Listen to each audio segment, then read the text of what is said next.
Welcome to Beyond Barber School. I am your host, Barbara Doza. This podcast, Beyond Barber School, is a space where listeners will hear stories from barbers, educators, and founders that are elevating the barbering industry in and out of the barbershop. Our hope here is to empower barbers with the knowledge necessary to take a courageous next step in their barber journey. Welcome to Beyond Barber School. We are doing a mini-series called The Guideline. This mini-series is where I'll share my perspective on a specific topic and get very, very practical. Hope here is still the same, that you'll hear my story, a little bit more about my journey, and ultimately be empowered with knowledge to take a strategic next step in your business. I hope you enjoy the series called The Guideline. Today we're talking about web presence, how to build a website, how to level up your web presence, and let's talk some context. Why are we talking about this? So in my work with kind of doing consulting of sorts with barbershop owners, talking about, their web presence, we were obviously discussing booking software, but figuring out how that booking software would integrate in with what they already had online. And figuring out, did we need to create a website or a landing page? Did we need to adjust their Google listing? Did we need to talk about, their Yelp page or Facebook or Instagram? Just kind of talking about their web footprint of sorts. Obviously, having a website is a great way to level up your brand. When I talk to a lot of barbershop owners, they did acknowledge, if a new client is looking for a barbershop, they're going to jump on Google and they're going to search barbershop in my city, or they might go on Instagram and search barbershop in their city. It's a little bit harder to do that, but they can search hashtags or whatnot. And so it's important to, I think, be on as many platforms as you can be. I like to think of it as like, wherever your client is, you should be able to meet them where they're at. If it's an older client who's used to using Google and is going to be Google searching, then you definitely need a Google listing and have the ability for clients to get information about how to book an appointment or how to, get a service from your shop, whether it's walk-ins. They need to know the hours. They need to know, all of the information so it's easy for them to make a decision. Because ultimately, a lot of these new clients, like whoever has the most information online, I honestly think is winning. Because let's think about it. Like right now in this day and age, if I'm deciding to make a purchase of something, right? If I'm going to buy like a new camera or something, like I bought a new camera not that long ago. What did I do? I didn't call anybody. I watched a bunch of content online. Like I went to a bunch of websites, different blogs, right, on YouTube, and I did the research on my own. And then I ultimately made a decision. Then I went into the shop and I knew exactly what I was going to buy because I'd already done all the research. Similarly, I feel like we need to give information for potential clients to get to know you, get to know your shop, get to know who you are as a barber or what your style is, what they can expect in terms of a service from you. And I think the more content that's out there, the more likely that client will find you and then ultimately want to book an appointment with you or walk into your shop and get a service. And so I think it's important to be on as many platforms as possible, whether I think the main ones, honestly, obviously Instagram, we call that the LinkedIn of barbering.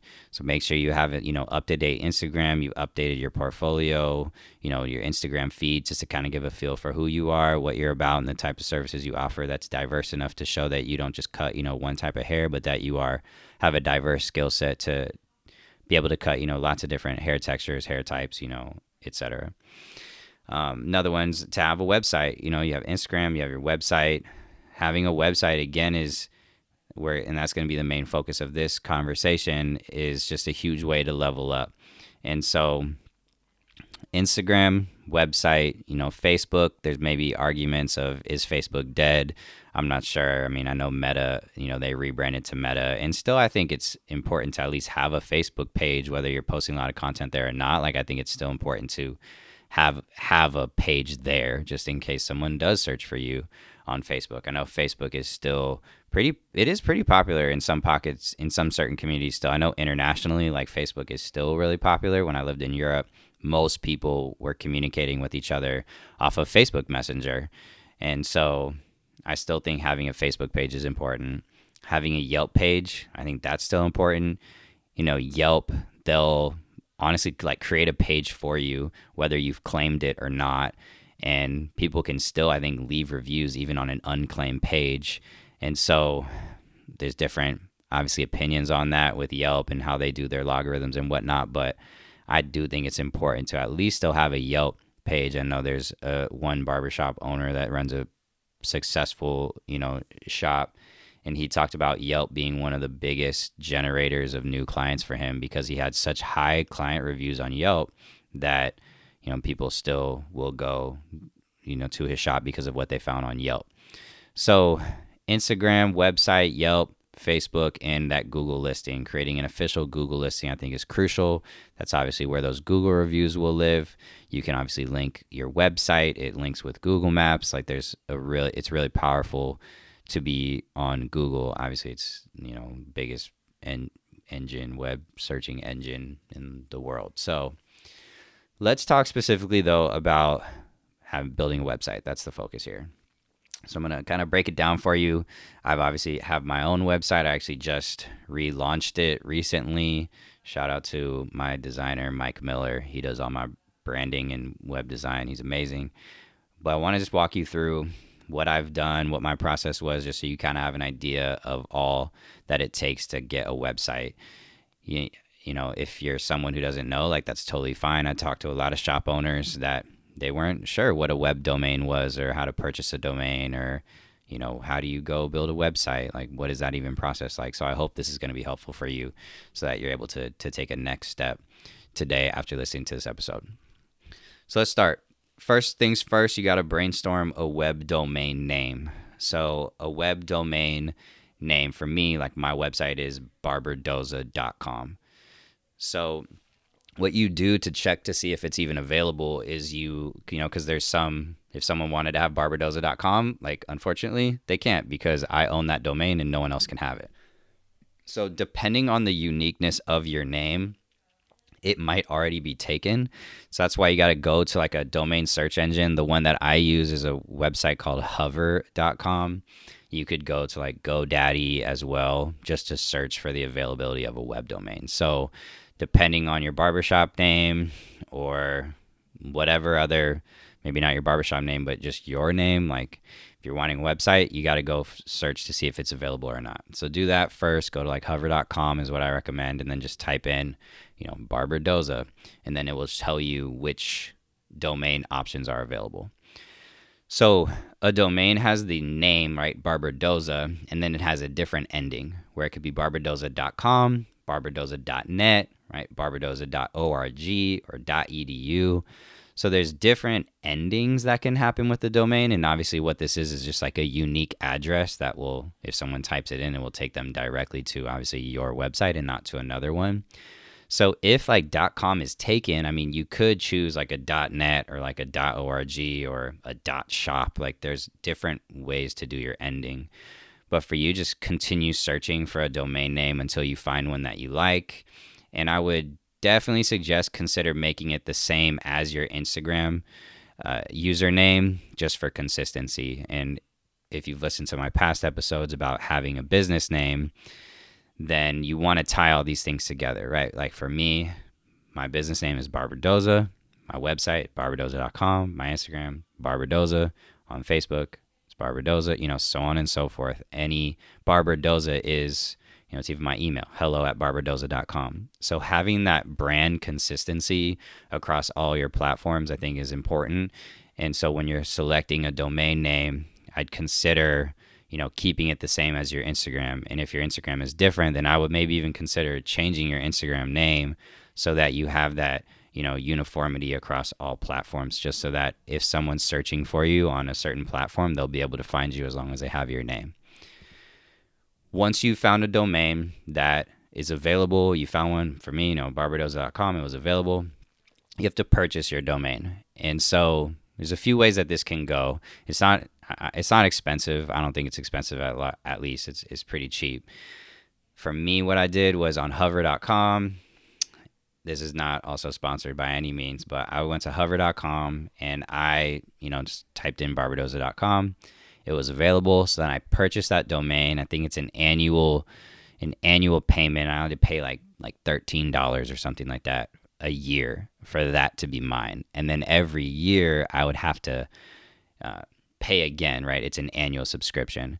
If you don't pay every year, then that domain can expire. So there's actually an instance where a barbershop, that was a pretty big barbershop, they, their clients were booking online with them, and one day their website was just completely down. Like you typed it in and it was like, this doesn't exist.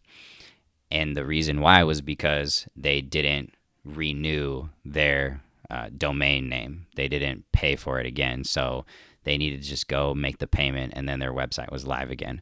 So you actually have to put this on a reoccurring or annual payment plan so that it doesn't expire. If you don't pay for it, though, then somebody else can come and swoop it up. So for me, barbadoza.com, like, I had that obviously paid for annually. If I was to ever not make that payment, then hypothetically, somebody else could come in and swoop it up, and barbadoza.com would be gone, and I'd have to figure out a new domain.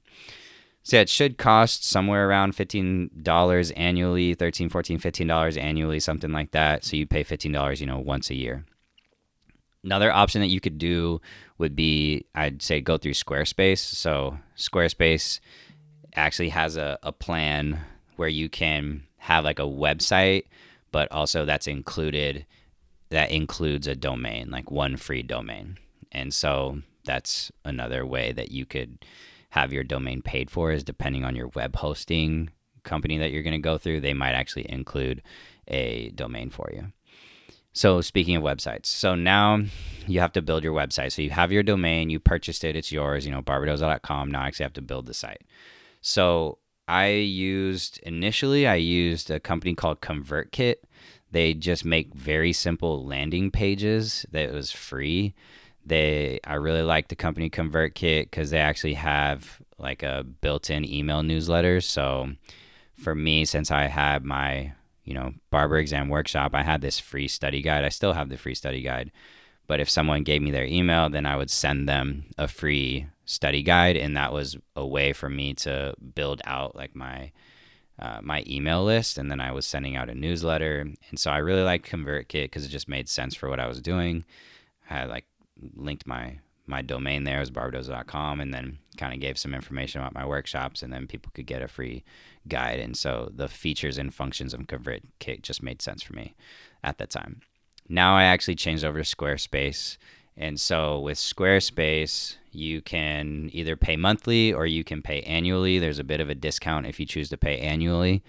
And it's cool, Squarespace and a lot of the other companies like Weebly.com or like WordPress, or Wix, like they'll have pre-made templates for you where you can, pretty simply like drag and drop and upload your photos or whatnot, change the font. It's pretty simple to create just a basic website for your business or for your barbershop. And then you can easily link in your online booking site into this website. And so you can totally do it yourself. This is obviously the cheapest way, because they'll provide those templates for you. They're pretty easy, they're customizable, and you just have to pay that annual fee or monthly fee in order to have access to it. Again, that's going to be something that you have to pay for annually every year. If you were wanting to go through Squarespace, then, just expect that is going to cost a little bit of money. The other option, if you have a bigger budget, and you can always hire a web designer. So one thing that's cool with Squarespace is you can have other collaborators to create the website as well, like their editors. So I'm like the admin of my website, but the web designer, my web designer Mike could come in, and he had his own account, so he could come and make changes to my website as well. So if you were paying a web designer, then if you already have someone in mind, I would even maybe consult them and ask them what their preference is on website host, whether it's Squarespace or another one, and maybe make that decision together depending upon what they're wanting and what makes sense just for your financially, but also for, ease of use and whatnot. So that's building a website. You got to pick a site to do that through. The last step, once you have your website built, is you have to now connect your domain to your website.